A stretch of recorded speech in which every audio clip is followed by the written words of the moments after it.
Don't have to click on stream. Hi there.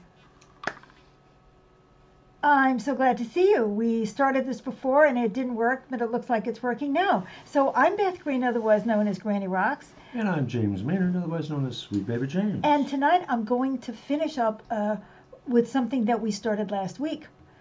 Last week we started with why do we diminish ourselves? How do we diminish ourselves in relationship to others? And why do we do it? And what are we going to do about it?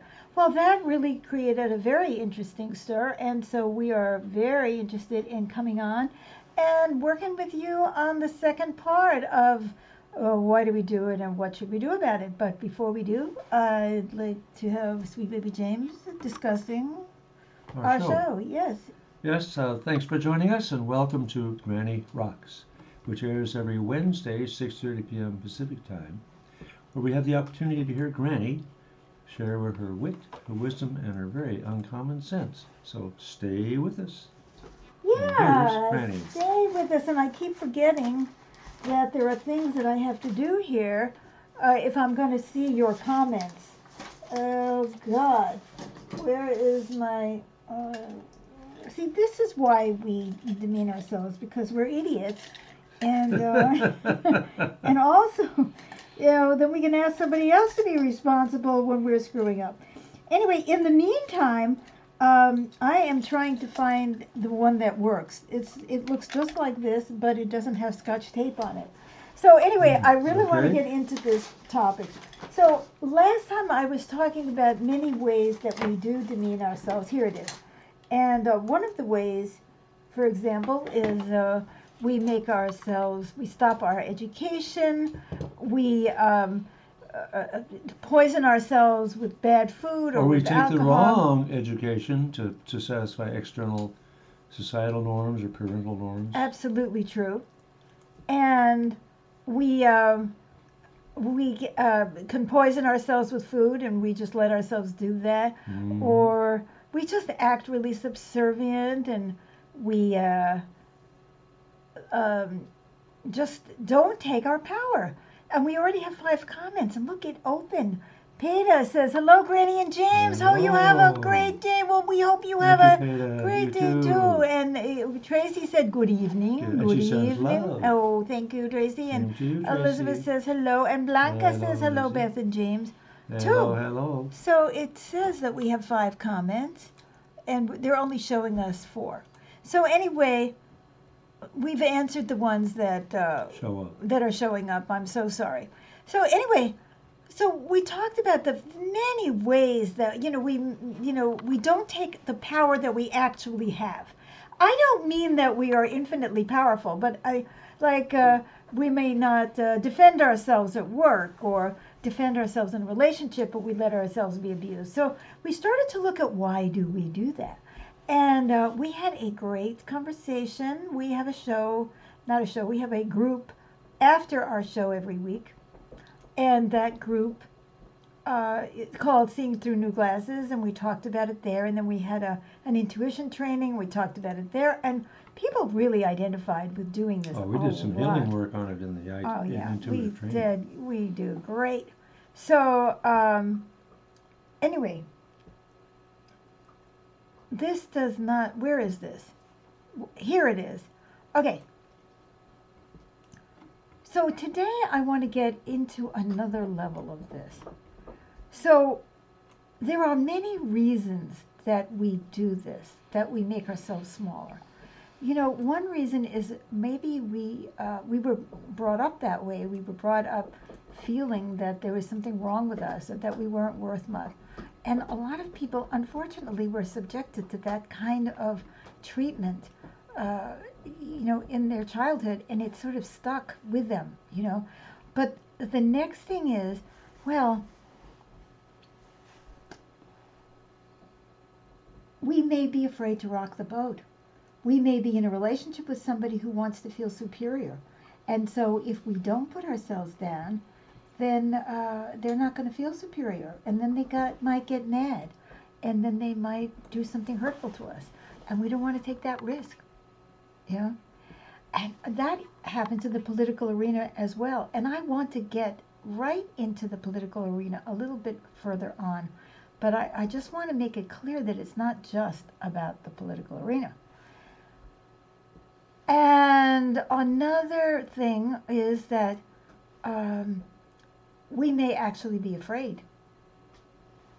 You know, we may be actually afraid. We may be brought up in a society that says, okay, you're a woman and you're inferior. And if you speak up or try to get the vote, we're going to beat you up. Or you're black and you're inferior. And if you try to get power, we're going to hang you. You know, people have had this experience where they've really been hurt for having made the effort to take their power. But I'm talking about those of us who just let ourselves be abused, who actually seem to have a way out. And why do we do that, right? So in the discussions that we had after the group, one of the things that became extremely clear is that, and this is going to sound funny to you, it's really about people wanting to have somebody to be more powerful. Like people want to have a God above them. Mm-hmm. Now, why do people want to go? Now, this you're going to see is not just a religious thing. But let's say you've been brought up in a certain religion to have certain beliefs. And those beliefs over and over turn out to be not consonant with reality. So what do?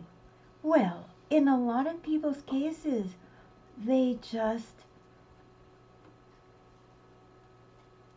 throw out reality and keep their beliefs. Now, doesn't that seem really weird to you? Why would we hang on to beliefs even if they are knocked down? I would say that, for example, in the case of people who, let's say, have voted for a certain person for president, and that person says, I won by a landslide, and there is absolutely no evidence that that person, in fact, did win by a landslide. Richard says, good evening, Beth and James, and good evening, Richard. So if that person says, I'm going to win, and then they lose, do people then say, oh, he was a failure. He said he was going to win, but he really didn't. It's like the emperor has no clothes. No, a lot of people will rather believe that he was cheated than that he actually lost. Now, maybe some people sincerely believe it, but see, we really don't have any evidence that he actually was cheated. So you're really saying that people dumb themselves down in order to maintain those beliefs? Exactly. In order to maintain beliefs, or in order to maintain the belief in the strong man. Oh, okay. Let's say in your family, the father is the strong man, and you see him coming home every night drunk, and he really doesn't seem very powerful. Well, how many people will continue in their minds to keep thinking of him as powerful rather than let him sort of fall and say, well, you know, he has some power, but he's also pretty weak. They don't want to know that. Now, why is this, you see? So you see whether it's in a political situation. Yeah. Now, I can understand that some of the people in politics are really afraid of losing the support of the one who has all this power. But if they had stood up to the one who had all the power to begin with and disagreed, maybe some of those people wouldn't have bought into the stories that he was telling. And you may love the man, you may love his politics, you may love his policies, but he's lying about winning. And yet many people will put down their lives in order to maintain the strong man. Now, you look across the world, and they're not always men. I mean, you can have a strong woman, too, right? But it's usually a strong man. And, you know, in most societies, it's somebody, Putin, or someone else, who has been using force in order to keep themselves in power, or divide and conquer, or some method. And people keep re-electing them. Now, sometimes they don't. Sometimes it's really extorted at the end of a gun. But we've seen how it happens even when it's not at the end of the gun. Religious beliefs. let's say you're in a religion and the religion tells you that if you do this, then this will happen. And it doesn't happen. And it doesn't happen. And it doesn't happen. And some fellow who has some interesting name in some kind of looks like it's language. Arabic, possibly? No, not Arabic. Said good morning. And good morning to you, whatever your name is. So we're very happy to see you and greet you. Oh, it is Arabic, but it doesn't look like Arabic on my screen. And he says good morning. And he does. And we say good morning to him, even though it's good night over here. So anyway, so that belief will, you just want to keep believing. Oh, God, I grew up in a Jewish family right after the World War II, and 6 million Jews died in the Holocaust. Not to speak of the Roma people and the gay people and the communists and all that. And many of these religious Jews would not turn against God or say, God, why did you could stop this if you really existed. A lot of them just continued.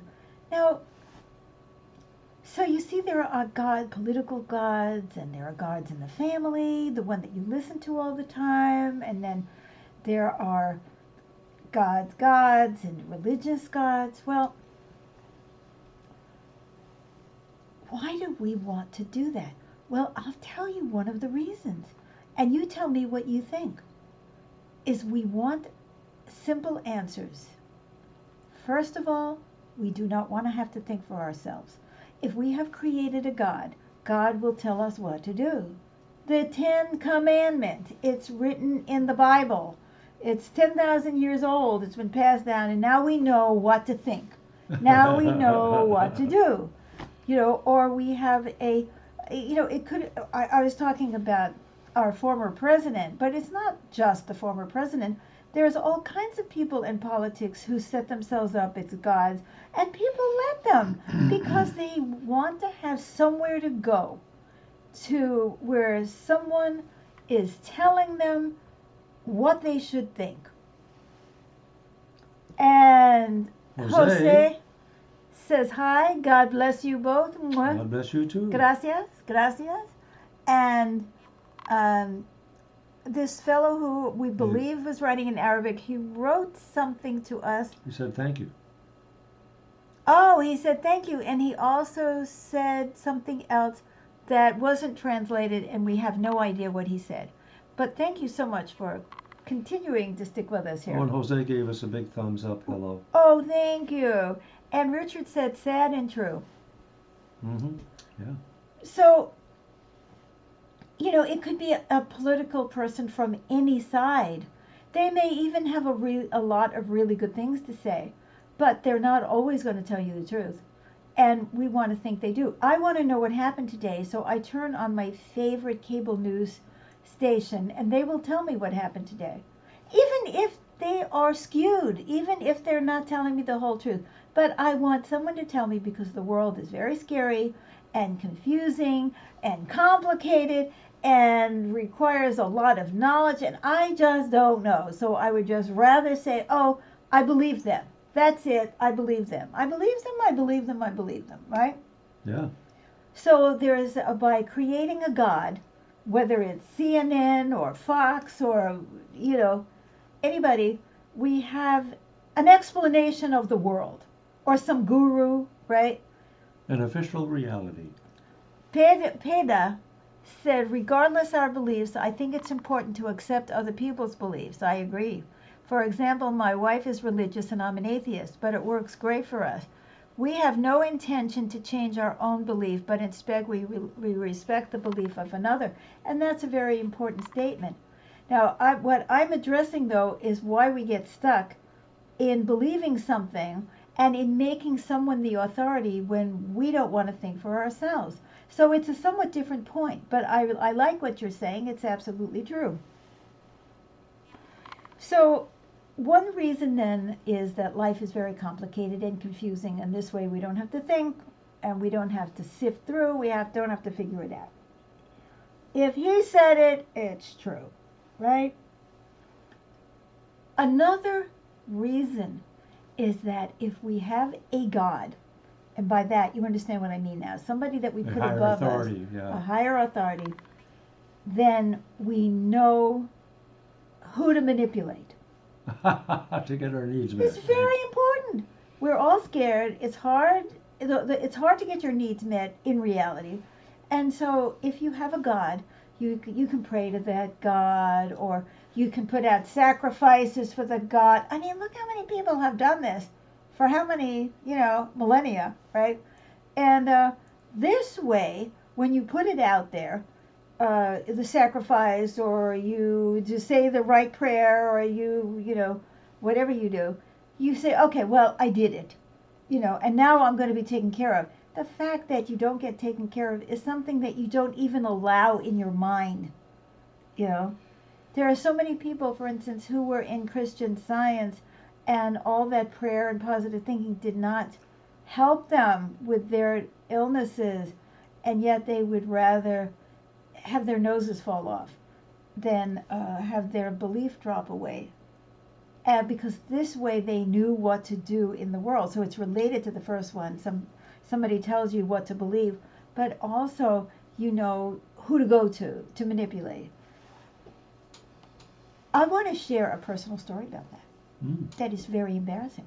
When I was a young woman, and I was a young woman, believe it or not. By the way, do you notice I got a haircut? It's not combed, but I did get a haircut. Oh, I'm so happy. It didn't get all short again, but this woman had to go through plowing through the dreadlocks and everything to get to my hair. But anyway, so there is a relationship between what I was going to say and the haircut, except now I can't remember what I was going to say. What was I talking about, James? Does it have to do with conforming or matching what other people expect? No. I am so confused. I can't believe that I can't remember. You said you were going to share an embarrassing story. Oh, an embarrassing story. We're all ears. Thank you, James. So the embarrassing story is, oh yes, I was a young woman at one time. And at that time, I was very, very poor. And I got the impression, I don't know where I got this impression, that men had more power than women. Well, I'm almost 76 years old. Believe me, 76 years ago. You grew up during the 50s into the 60s. Holy schmoly, Magoli. There was Eleanor Roosevelt and not too many others who were out there, who had any power at all. So when I was hungry and poor and trying to figure out my way in the world, I figured out that, oh yeah, if I was cute and I flirted, that I would get some guy to buy dinner for me. Mm-hmm. And I did. Mm-hmm. I was always looking for somebody who would buy dinner for me that didn't expect me to have sex with him, but that was another story. But see, I really looked for people who had more power because I felt like I couldn't provide for myself. So that's another, you see, Mm-hmm. I did have a point. And you can see how it relates to my hair. Right. Well, I had to look cute. Anyway, I never spent very much time on my hair, I have to admit. It was like, I still do. So, anyway. So it's about manipulating. Okay. Mm-hmm. So, we want to manipulate the universe and we don't feel like we have any power. Now, last time, you're going to ask me for my tips about how we can stop doing this. Yes. Well, the last time that I was talking, I talked about how we need to get rid of the hierarchy in our minds. I mean, just get rid of it. It's not good enough just to say, okay, I'm as good as you are, or you have clay feet too, or demote people from the gods. We have to stop thinking in terms of hierarchy altogether. And last time I started talking about bringing forward everything we have, and to stop thinking about relationships, for instance, personal relationships as 50-50, and stop thinking of each other as, oh my God, I can exploit this person. Oh, even if it's like, oh, I can cry on his shoulder or her shoulder, or she's going to make dinner for me, or she's going to take care, she's going to raise my children, or all these things that we do where we actually expect other people to do things for us. But what we need to be doing in our world is not having any kind of hierarchy where you're above me or beneath me.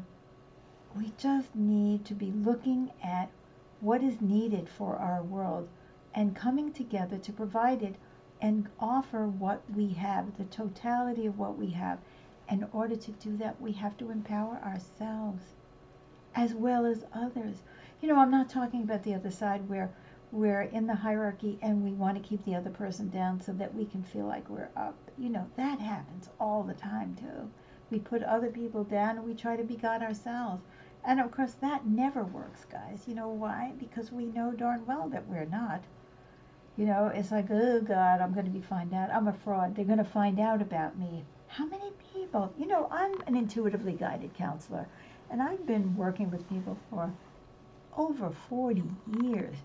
And I've seen it over and over, people tormenting themselves because they are not who they think they should be. They're not at that level.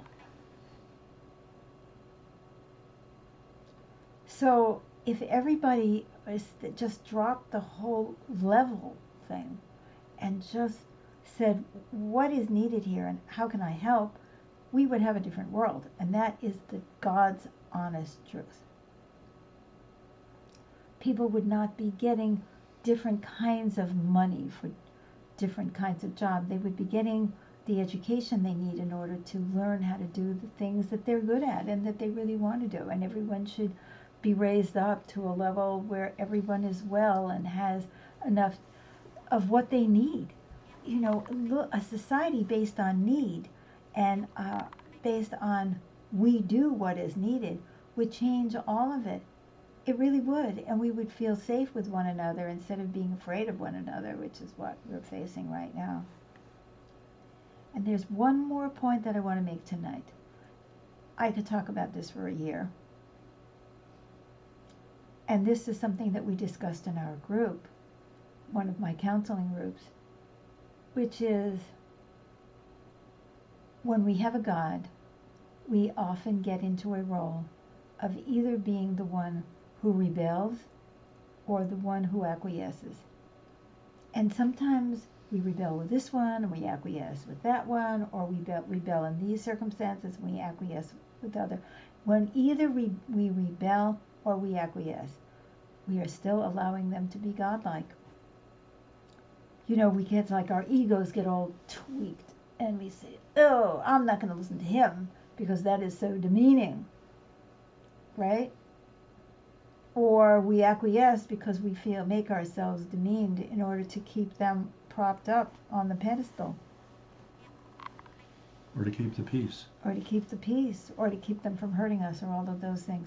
Mm-hmm. So this is one of the sad outcomes of creating these people above us, or these institutions above us, is that we find ourselves either doing the adolescent thing of rebelling, or we're doing the acquiescence thing. The acquiescent thing, which is equally screwed. Mm.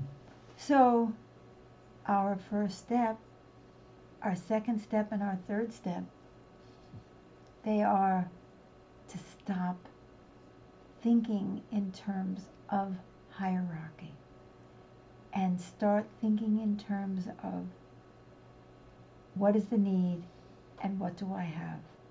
What is the need and what do I have? And I talked about this. What do I have to bring? To bring. Yeah. What do I have? Thank you. Mm-hmm. What do I have to bring into this situation and bring it wholeheartedly for the love of yourself, for the love of humanity, for the love of the earth? Let's stop judging each other. Let's stop having power struggles and power trips over one another. Amen. Let's start healing the world by bringing everybody what they need and bringing to the earth what it needs. So I think I better be quiet now because we're running out of time for sure. If you're interested in any of the things that we do, check out my website, bethgreen.org. That's BETHGREEN. And you'll see that you can get intuitive counseling from me. We have groups, we have workshops, we have a men's workshop. I actually lead the men's workshop. I don't lead the men's group, but I lead it because I'm intuitive, right? See, there's a perfect example. I just bring what I have, and everybody brings what they have. It's wonderful. We can do this thing. Let us look at the fiasco of our world today. Look at the strong men or strong women. Look at the liars. Look at the acquiescence. Look at how people have dumbed themselves down because they're afraid to think, because they don't trust themselves, because they want to manipulate reality, because they want to think that somebody is daddy and that he's going to make it all right. And nobody is daddy or mommy for that matter. Mm-hmm. And it's not going to be all right, not if we continue living this way. I want to remind you that Thursday nights I play the piano for Dreams of Peace, improvisational piano, at 7 o'clock Pacific time. That's tomorrow. On this very Facebook channel. Mm-hmm. And we will be back next week at 6:30 Pacific time. We love you. For the show. We appreciate your support. Please like the show. Please love the show. Please share the show. Please comment afterwards. I won't be able to answer you live anymore because we're going to be going off the air. But I will be able to answer your comments later. And let's do this together. This is the inner revolution. This is the revolution we need. We don't need to change our gods. We need to come together and empower one another to embody the higher consciousness that we expect from God. So be it. Bye-bye. Bye for now. Bye for now. Okay. Wait. Well done.